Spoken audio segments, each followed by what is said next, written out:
Tá, estamos com as invocações hoje com Maria de Lourdes Marques, a famosa Lourdinha. É isso? Maria de Lourdes Marques, ninguém conhece. Ninguém sabe. Maria de Lourdes já sabe quem é. Ela coloca nas contas Maria de Lourdes, daí quem sabe. Aí é difícil, aí não me acho nunca. Então, a gente vai falar um pouquinho sobre a história da Lourdinha aqui. E a ideia é começar sempre, a gente costuma perguntar de onde é que quando é que tu percebesse que essa era a área? Porque acho que tu fez um monte de coisa na vida aí, né? Como é que foi chegando para perto da parte tanto da educação e particularmente... Né? Eu comecei na educação, dando aula como todo mundo, né? Só que eu nunca comecei pelos caminhos corretos, eu já comecei trabalhando com crianças em escolas difíceis. Trabalhei em escola isolada, escola reunida, aquelas escolas isoladas que você atendia todas as séries juntas. Que 10 séries estão juntas? Todas as séries juntas numa sala só, no interior. Ali que eu comecei.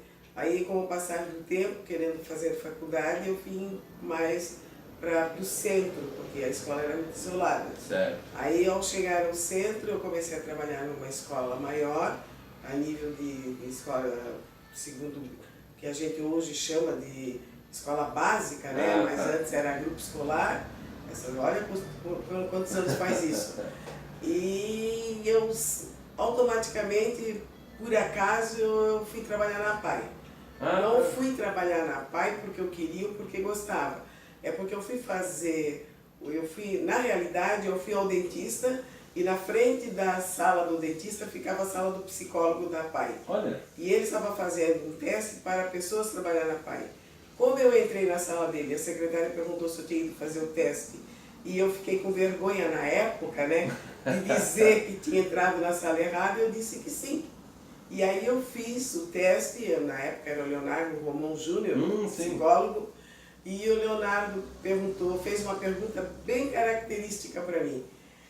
Se alguém me chamasse de negra ou de feia, o que é que eu ia fazer? Aí eu respondi a ele que eu não podia fazer nada porque ninguém tinha me chamado ainda.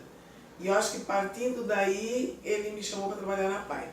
Aí eu fui trabalhar na PAI, trabalhei na PAI de Blumenau. Aí eu brinco muito com todo mundo, que eu digo que eu fui a primeira negra a trabalhar na PAI de Blumenau e na rede municipal do município também. Sim, sim. Aí, tempos idos aquele. Aí eu comecei a trabalhar na PAI, e trabalhava na PAI, fazia todas as coisas, fui fazendo. Aí eu fazia a faculdade de letras na FURB. E não tinha nada a ver com aquilo que eu ia fazer posteriormente. Aí eu terminei o curso de letras, apareceu um curso em Recife sobre Montessori. E a diretora da PAI, na época, a dona Ruth, me perguntou para vários e chegou em particular e disse, você não quer fazer? Aí eu pensei comigo, mas Recife é tão longe. Pois é. E tinha que ficar lá, não era um dia, dois, eram vários, né, tempos. Aí eu fui. E foi muito engraçado, porque nós não tínhamos dinheiro para passagem. Uma amiga minha emprestou como é que a gente diz, uma escritura de um terreno para ela ser a minha avalista na Varig, que naquele tempo não tinha Varig, para conseguir a passagem na Varig. Aí compramos essa passagem e eu fui para lá. Só que quando eu cheguei lá em Recife, eu fiquei na casa de uma amiga da diretora da PAI, da dona Ruth, que ela era professora da Universidade Federal. E nesse meio tempo, o Dr. Brian Kate, que estava trazendo a psicomotricidade, ele estava veio para dar um curso na universidade. E ela conseguiu com que eu entrasse para fazer esse curso. Hein? Aí eu fiz o curso e fiz o Montessori, e eu voltei. Aí quando eu voltei, aí essa diretora, que foi minha diretora, e teve muita gente, ela me chamou e disse, o caminho está dado, agora é contigo. Mas eu não entendi nada, porque a gente não entende, quando é nova não entende muita coisa. E aí assim foi. Aí com o passar do tempo, eu soube que tinha o tal do curso para fazer estimulação visual que estava chegando no Brasil. A doutora Silvia Weiss me estava trazendo. Só que para fazer o curso de estimulação visual eu precisava fazer pedagogia. Era obrigatório, sim. Eu era obrigada a ser pedagoga. Aí o que é que eu fiz? Como eu já tinha o curso aqui na FURB, eu fiz o vestibular em Joinville, porque eu sou joinvilense, embora seja nascida só lá, né? O coração é aqui. Aí eu fui fazer a faculdade de pedagogia em Joinville, porque ela tinha um diferencial. Porque lá eles tinham psicologia, eles tinham terapia ocupacional, tinha uma série de coisas. Aí eu fiz lá. E quando eu terminei de fazer a minha faculdade de pedagogia, eu fui fazer o curso de estimulação visual. Aí eu fiz o curso de estimulação visual e voltei. Só que eu não queria ainda trabalhar com criança, nem com ninguém cego. Falar assim, cego para mim já me dá uma coisa, porque eu achava assim muito difícil. Mas quando eu saí, que eu cheguei lá, que eu vim, aí eu tinha que voltar, porque eu era à disposição da Fundação Catarinense. E aí o que aconteceu? Eu tinha que retornar para a Fundação Catarinense, para minha origem, porque eu fiquei muito tempo fora fazendo curso. Sim. Eles não pagaram o meu curso, mas eles me pagavam o meu salário. Sim, tinha que prestar conta. Tinha que prestar conta.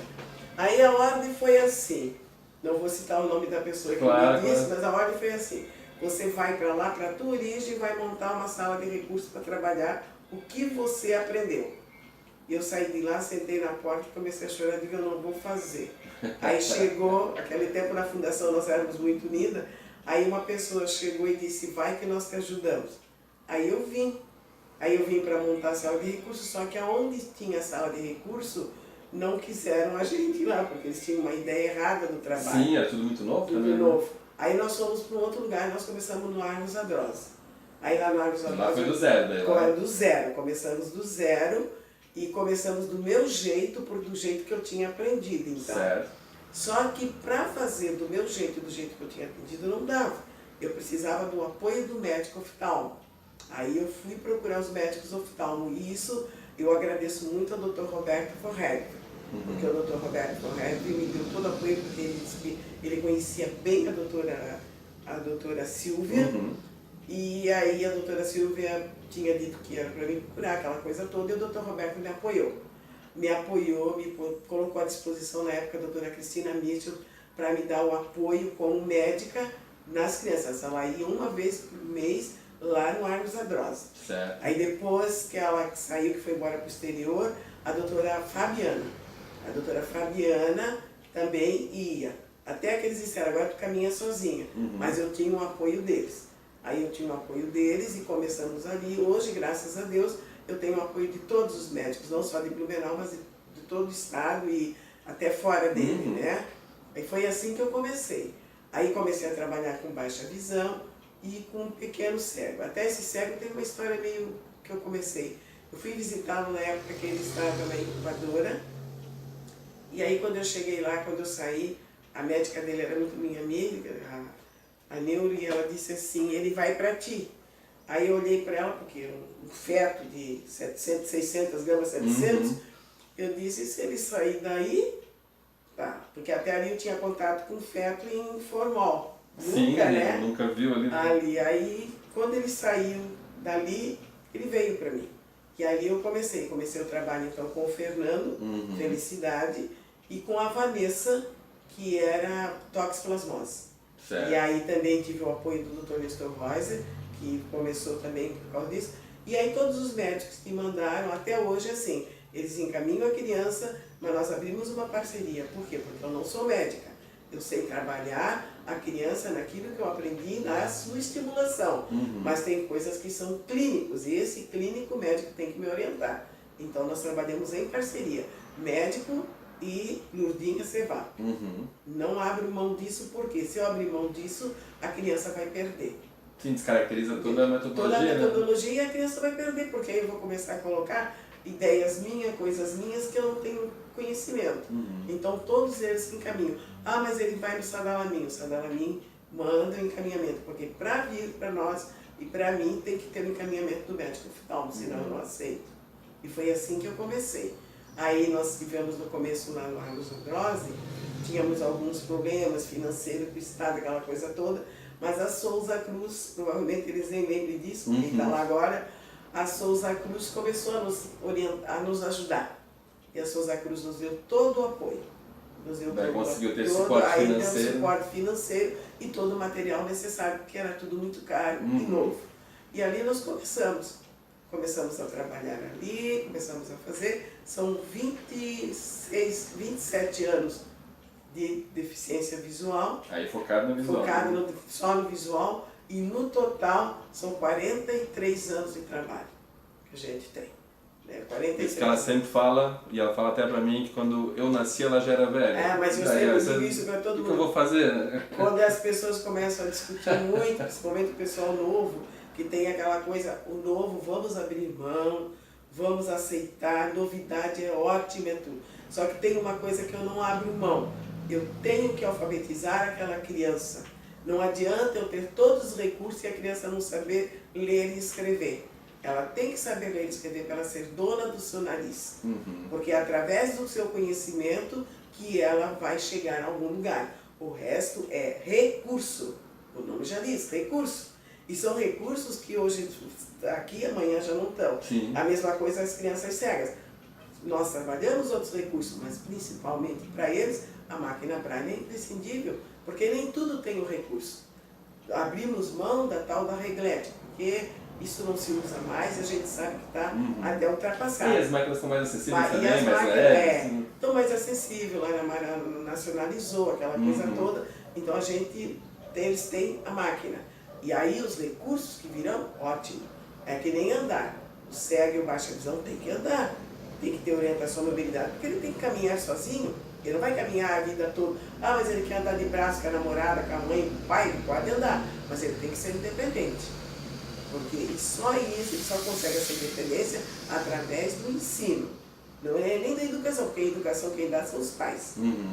A escola dá o ensino, a educação quem dá são os pais. Aí todo mundo, não, com 70 anos a gente fala essas coisas, né?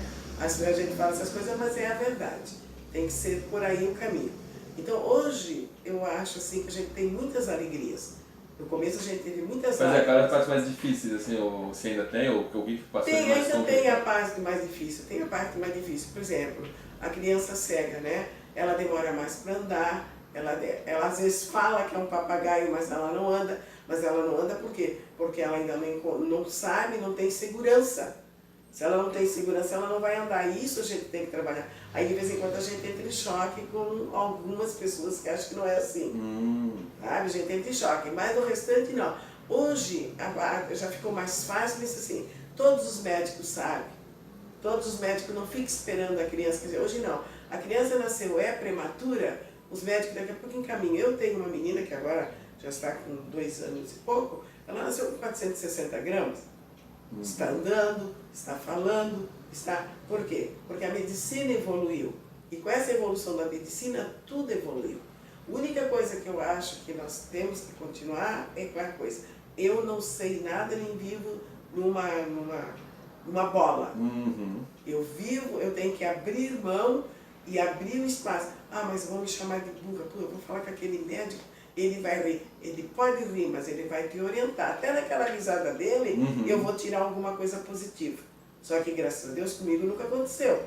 O que acontece é assim, se eu estiver errado, o médico vai chegar e vai dizer, ó, Lourdinha, ou Dona Lourdinha, depende de como eles me chamam de Lourdinha, ou Dona Lourdinha, ou de colega. E isso eles fazem. Por quê? Ah, porque durante muitos anos eu faço parte do Conselho Brasileiro de Oftalmologia. Por quê? Porque eu precisava do apoio deles para poder não fazer nada errado. E graças a Deus deu certo. Estamos aí com crianças terminando direito, que já são formados. Temos agora recentemente uma que entrou em fisioterapia. Ela tem consciência que vai ficar cega por causa do glaucoma. Ela enxerga pouquinho, mas ela foi tão bem trabalhada que ela está tocando e ela sabe. E é isso que interessa para nós. Essa criança ser independente. É que isso acho que tem a ver com as conquistas, né? A parte boa, assim, né? A parte boa é ver o resultado. Tem as partes